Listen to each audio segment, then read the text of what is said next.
Au nom du Père, du Fils et du Saint-Esprit. Amen. Est-ce que tu as un petit chant à l'Esprit Saint que tu veux chanter? Eh bien, plus connu, viens, esprit de sainteté. Viens, esprit de lumière. Viens, esprit de feu. Viens nous embraser. Cette parole devienne vivante pour toi. Elle vienne te dire vraiment quelque chose à toi seul, pour entrer dans ce temps de l'Avent. Alors je te lis l'Évangile. C'est à ses disciples: prenez garde, restez éveillés, car vous ne savez pas quand ce sera le moment. C'est comme un homme parti en voyage. En quittant sa maison, il a donné tout pouvoir à ses serviteurs, fixé à chacun son travail et demandé au portier de veiller. Veillez donc, car vous ne savez pas quand vient le maître de la maison, le soir ou à minuit, au chant du coq ou le matin. S'il arrive à l'improviste, il ne faudrait pas qu'il vous trouve endormi. Ce que je vous dis là, je le dis à tous. Veillez.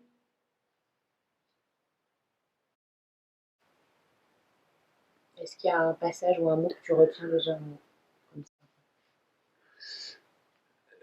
Est-ce qu'il y a un mot que je retiens endormi. Ne restez pas endormi. Je te donne le texte si tu veux le relire, on a sous les yeux. Oui.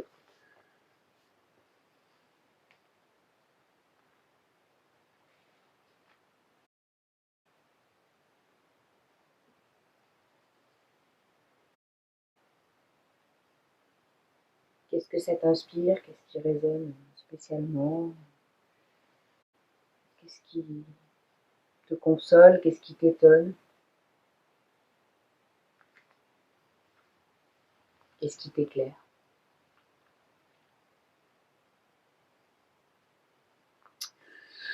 Ce qui me met en joie, c'est le souvenir que ça évoque, cet évangile-là, puisque quand j'étais enfant, il y avait, je crois que c'était un prêtre, mais j'en suis pas certain, qui faisait de la musique, de la guitare, là.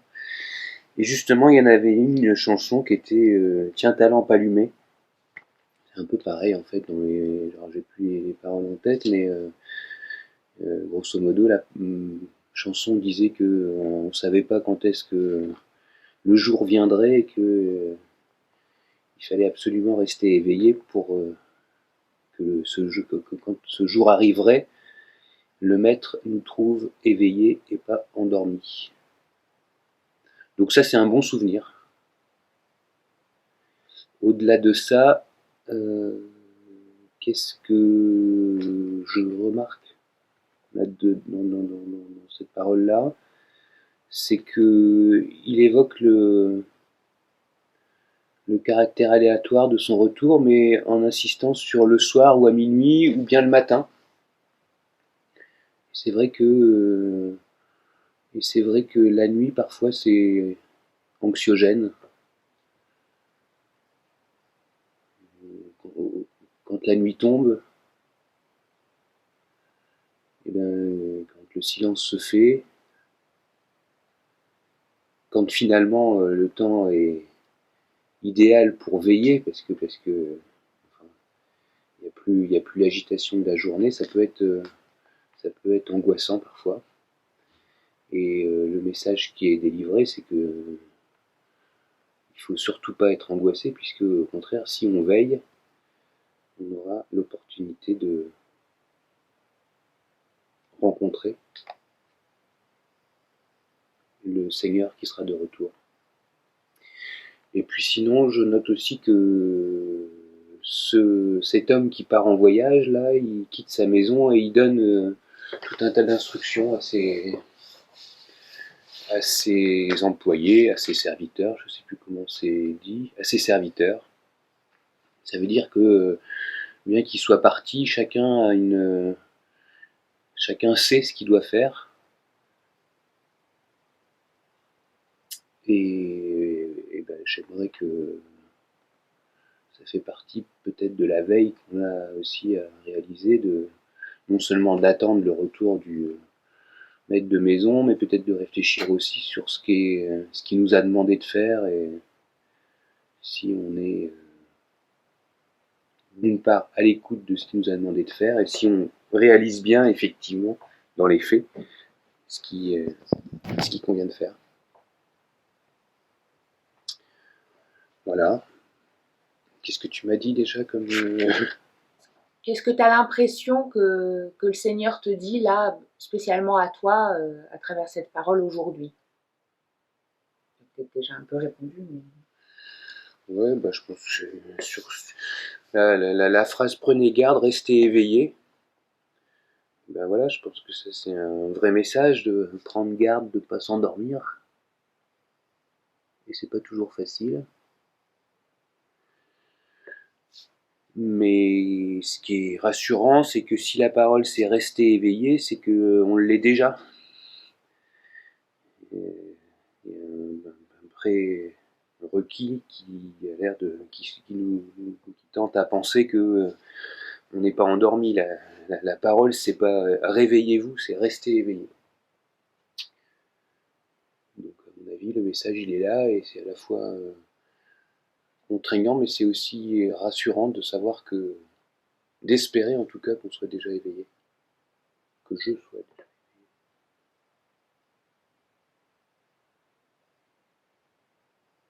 Et en quoi est-ce que ce texte il t'aide à te préparer pour Noël, puisque c'est un texte que l'Église nous demande de méditer dans ce premier dimanche de l'Avent? Bon, il peut m'aider parce que il y a un parallèle entre l'avant qui est ce temps justement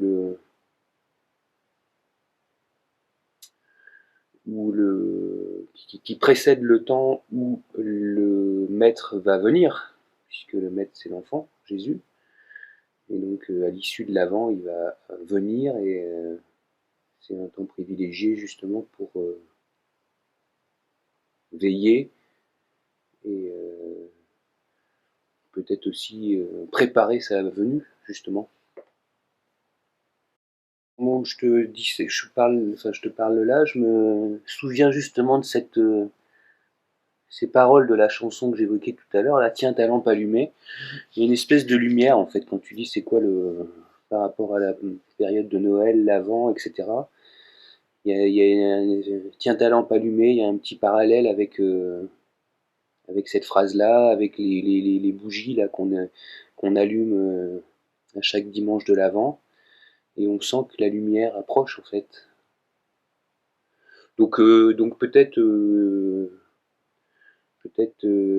essayer pendant tout ce temps de l'Avent d'être de plus en plus lumineux pour ceux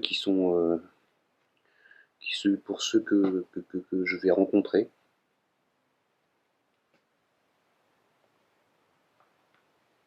Avec chacun sa méthode pour rayonner.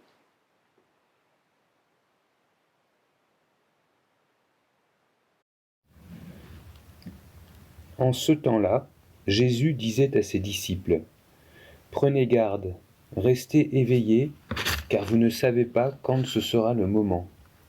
C'est comme un homme parti en voyage.